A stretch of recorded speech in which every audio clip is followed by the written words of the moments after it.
Good morning Pilipinas, 5:08 ayon sa Philippine Standard Time at nagbabalik po ang Panahon TV. Sa puntong ito, mahalagang alamin din po natin ang magiging lagay ng temperatura sa buong bansa. Unahin po muna natin dito sa atin sa Luzon. Pinakamataas nga po ang mararanasang temperatura. Diyan po yan sa Tuguegarao, Garao City. Meron tayong 25 to 35 degrees Celsius at asahan ng partly cloudy skies. Habang diyan po sa Baguio, as usual, magiging malamig ang ating panahon. Meron po tayong 17 to 24 degrees Celsius at asahan naman natin ang partly cloudy skies. Ngayon naman po, punta naman po tayo sa Visayas. Sa Metro Cebu po ay mataas ang ating temperaturang mararanasan. Meron tayong 25 to 30 degrees Celsius at asahan ang rain showers or thunderstorms. Habang dyan naman po sa Iloilo at Bacolod, pinakamababa pong temperatura dyan. Meron tayong 23 to 30 degrees Celsius at asahan natin ang partly cloudy skies. At lipad naman po tayo papuntang Mindanao. Diyan po sa Cagayan de Oro, mataas ang temperatura dyan. Meron tayong 24 to 32 degrees Celsius at asahan din natin ang partly cloudy skies. Habang dyan naman po sa Metro Davao, mababa ang temperatura. Meron tayong 23 to 33 degrees Celsius at asahan natin ang partly cloudy skies. Samantala, dyan naman po sa Zamboanga, makararanas tayo ng temperaturang 24 to 32 degrees Celsius at asahan natin ang partly cloudy skies. Ngayon naman, alamin na rin natin ang weather conditions sa selected areas sa ating bansa. Unahin po muna natin dyan sa Cabanatuan na may mataas na temperatura.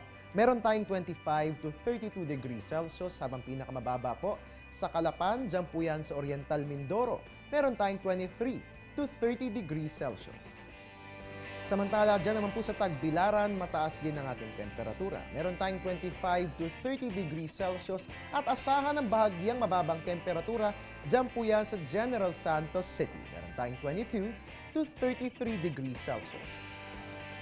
At mga kababayan, ngayong July 8 ay ipagdiriwang natin ang National Allergy Day.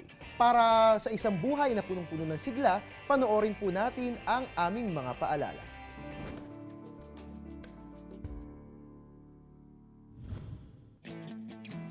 Ayon sa Presidential Proclamation No. 1313, ginugunita tuwing ika-8 ng Hulyo ang National Allergy Day upang mamulat ang sambayanan sa lumalaking problema sa mga allergy. Ayon sa Department of Health o DOH, ito ang pinakakaraniwang chronic condition o pabalik-balik na medikal na kondisyon sa buong mundo. Ang allergy ay ang hindi normal na reaksyon ng immune system sa mga tinatawag na allergen na kadalasang nagmumula sa pagkain, kagat ng insekto, balat ng mga hayop, balahibo ng ibon, pollen ng mga bulaklak, alikabok, mold o alimuog at latex. Walang pinipiling edad ang allergy, ngunit sinasabing mas madalas itong mangyari sa mga bata.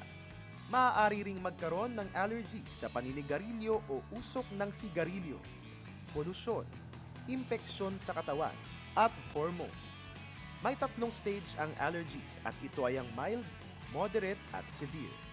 Ang mga may mild allergy ay nagkakaroon ng mga rashes sa katawan, pangangati at nasal congestion. Moderate allergy naman ang tawag kapag malaking bahagi ng katawan ang nangangati at nagkakaroon ng problema sa paghinga. Severe ang allergy kapag may pangangati ng mga mata, abdominal pain, cramps, pagsusuka, diarrhea, pamamaga sa bandang lalamunan, at mental confusion o kaya naman ay ang pagkahilo. Kadalasang naaapektuhan ng allergic reactions ang ilong, tenga, lalamunan, sinuses, tiyan, balat at baga. Sinasabing nararapat agapan ng allergy dahil maaari itong maging dahilan ng anaphylaxis, ang nakamamatay na reaksyon ng katawan sa mga allergen. Para naman malunasan o malaman ang sanhi ng inyong mga allergy at para hindi ito lumala, nararapat na kumonsulta sa doktor.